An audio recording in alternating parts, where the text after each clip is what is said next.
So, you need to ship a skateboard. Well, if you don't have a box that's properly sized, it can be kind of tricky. So, I got some helpful tips here to be able to ship them using free boxes from the post office. You need to get usually anywhere from 2 to 3 of them for one board, depending on the size of the board. If you're gonna do an OG board that's, say, like this kind of length, you know, something like this here, you can usually get away with 2 of them. If you're gonna go with a popsicle board, they're usually a little bit longer, so you're gonna need a little extra length. So give you a little crash course on it here.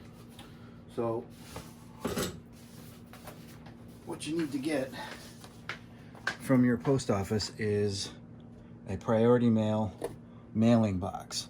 Now what you don't want to get is, now this one's cut in half because that's the only one I have left. What you don't want is the flat rate box, okay? This box, these are bigger, but most post offices will reject taped together boxes if it says flat rate.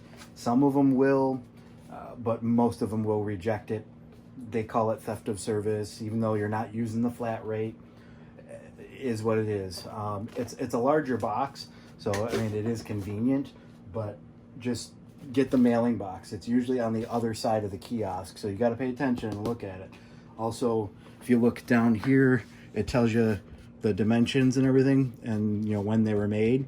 Just make sure that you get the boxes that are all the same, because sometimes I've gotten boxes at different times and they had changed the inside dimensions by a little bit, and the boxes will not go together. So okay, so you got your mailing box. It's already got adhesive strips inside, which help you out. So you start with one, you fold it up, peel it off. Now it's together, partially together. Okay. Now you don't do that to the second one because you may need to add more to it. So these two are going to go together. If you do need to add, use a third one and you cut it in half. Okay, and you'll use it like a cap, which is really cool. You cut it in half. Now you've got yourself a cap that you can slide over top of it if you need to, just like that. So now you can slide this up and down to adjust to the height that you need. You know, when you shove packing material in there, you know, you can really get a nice pack job, really. So, okay, so you've got your one box that's already stiff and already got some shape to it. So you're just going to go ahead and take the 2 boxes and stick them together, right? So like that. Okay. I recommend the Home Depot tape gun. You can use any tape gun that you want, but usually I go do a nice long strip that way. Gives you a nice little piece it together. Try to keep the boxes somewhat aligned if you can help it.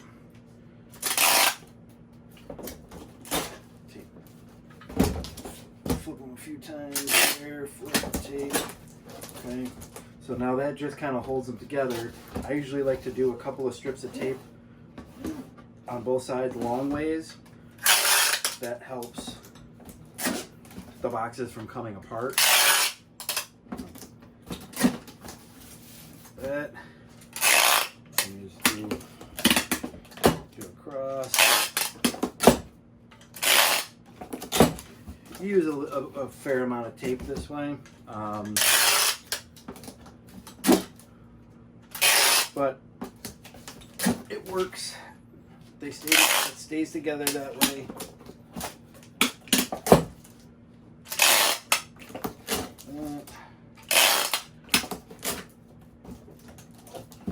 Okay. And if you really want to, you know, go extra, you can go extra. But it's pretty, it holds together pretty well. Okay. So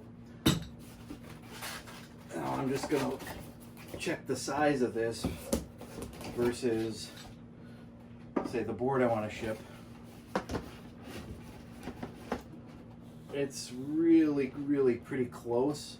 So even with this one, I would use the cap.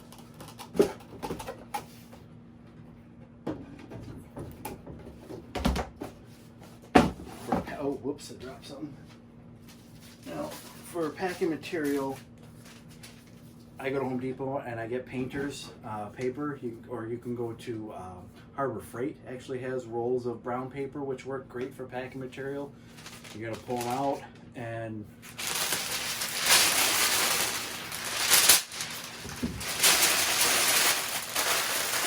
use a nice little ball.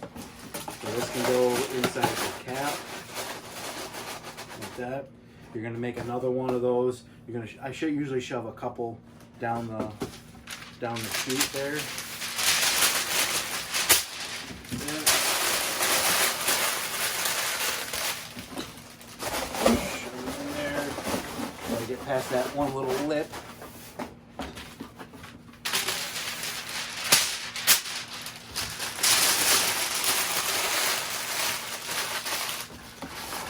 You can never have too much, you know.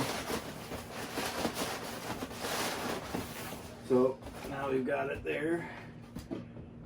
Now normally I would put this in something. If it's not a deck in shrink, I would put it in some type of skate bag, if you will. But so now it's mostly there.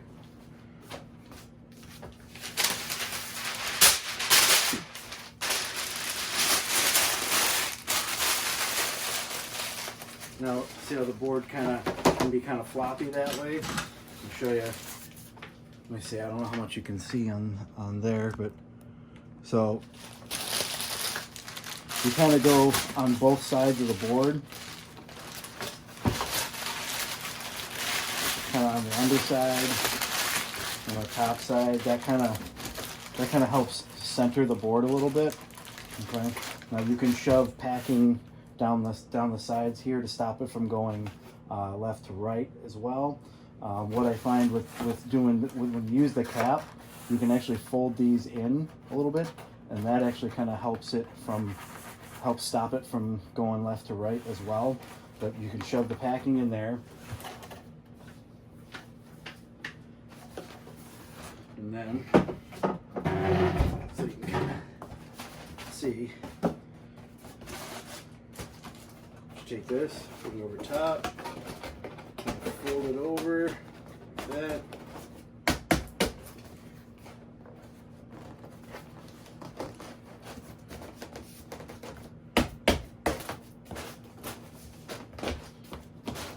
You do that all the way down, then you'll end up, you're gonna tape it. Just tape it on. That you can figure that part out, I'm sure. But now the board is in there, it doesn't move, which is critical to keeping the skateboard safe. You don't want it to move. Another free thing that you can do is if you go to the post office website, you can order these bubble mailers. They're free. You can actually slide these. You can slide them onto a board. Now, it won't cover the whole board.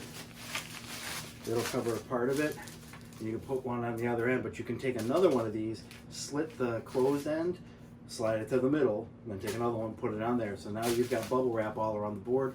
Then you can put it in. Still use packing material, but that's another free way. If you want free packing, you order these. You can roll them up. pull the tape, boom, now you've got free bubble wrap. So that's how you ship a skateboard on the cheap.